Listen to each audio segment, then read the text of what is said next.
Hi there, it's Vicki McCarthy from Aussie Stampers. Thank you very much for joining me today. Today I have a project I'm calling Christmas Wreath Freestyle, and it's freestyle because I'm using some different stamping and colouring techniques on it. This wreath was inspired by a couple of cards I saw on Pinterest. One was by Louise Sharp and another by Tennille Williams, who are both Aussie demonstrators, just like me. And this is how the card looks on the inside. And you can see there's some stamping around the edges there.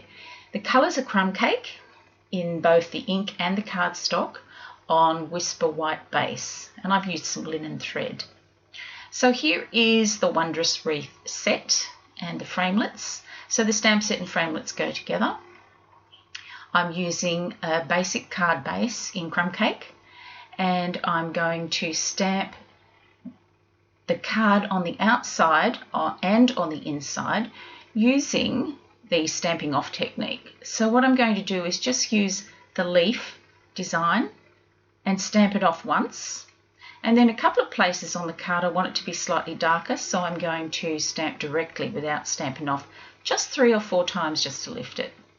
Now I'm using a sponge dauber and I'm going to sponge the edges, and this gives the card a little bit of interest on the inside as well. I always like to finish my cards on the inside and not just do the outside of a card.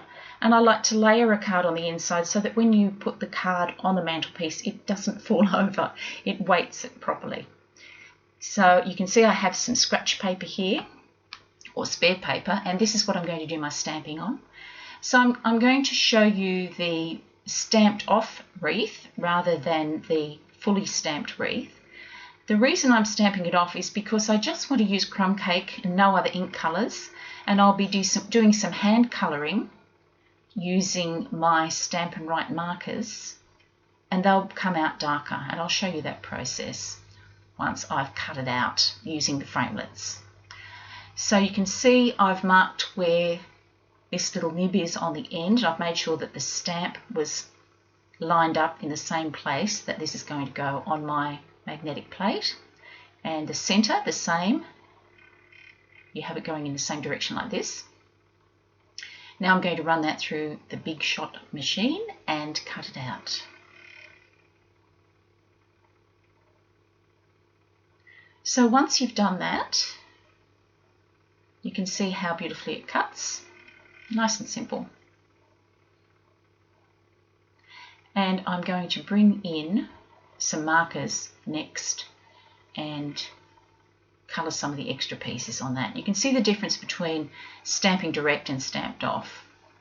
So I'm just bringing in a crumb cake marker and using the brush tip, and I'm going to colour in a few leaves here, and this is in place of doing the 2-step stamping. It was just something a little bit different. I wanted to give it a slightly different look from all the other cards that I've seen using this stamp set, just to make it my own version of it. Now I'm coming in with a slightly darker brown. This is baked brown sugar. So I've actually got a second colour that I'm using. So I've got some slightly darker leaves as well. Now it's time to adhere it to the front. And I've already put some tape on the back of the card. I'm just going to put some linen thread on with some sticky tape. Bring it round to the front, and I'm attaching it to the card base, getting it nice and straight so that I can have a solid base to work with when I attach the wreath. So I'm just holding that linen thread quite tight with my finger and cutting it off so that I know that I've got a little bit of extra there. So a couple of dimensionals on the back of the wreath.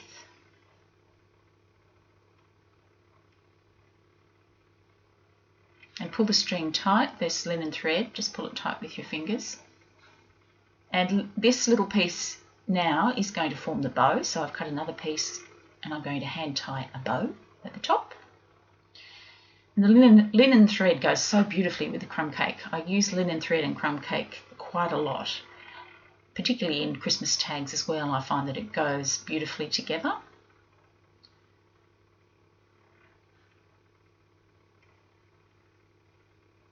Now just trim that off Now I'm bringing in some bronze glimmer paper. You could use gold glimmer paper if you wanted to, and the tiny heart punch. This is from a set of punches that have 3 punches in them. And I'm going to cut a dimensional, or just, in fact, I'm using just a scrap. This one's a half a dimensional.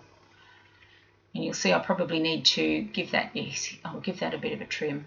I'm trimming that now with the scissors so you can't see it through the back of it. Again, pull that string tight and set that into the middle.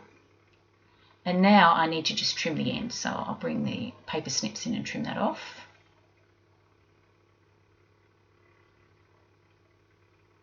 So there's the outside of the card, almost done. So I'm going to punch out 5 pieces with my hole punch here, whichever hole punch you have, as long as it's not too small. This is a hole punch I've had for years that I bought at the office supplies store years ago, but StampinUp have hole punches as well, so you can choose whatever size you like. And I'm using the bronze glimmer paper again, just popping some of those randomly around, and I used an odd number here. I think there's 5. I like odd numbers when I'm making a card. 3s, 5s, 7s to me just seem to look better than even numbers.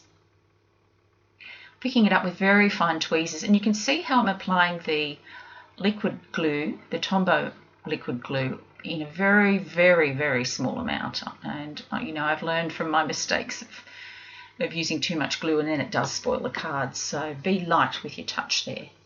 Now I'm using some of the larger pearls and putting those between the glimmer paper circles.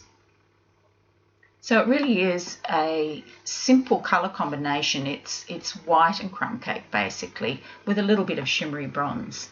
Now inside the card I'm going to lay the next panel, which is a panel that I've cut down to be a 1/4 inch, same as the front panel.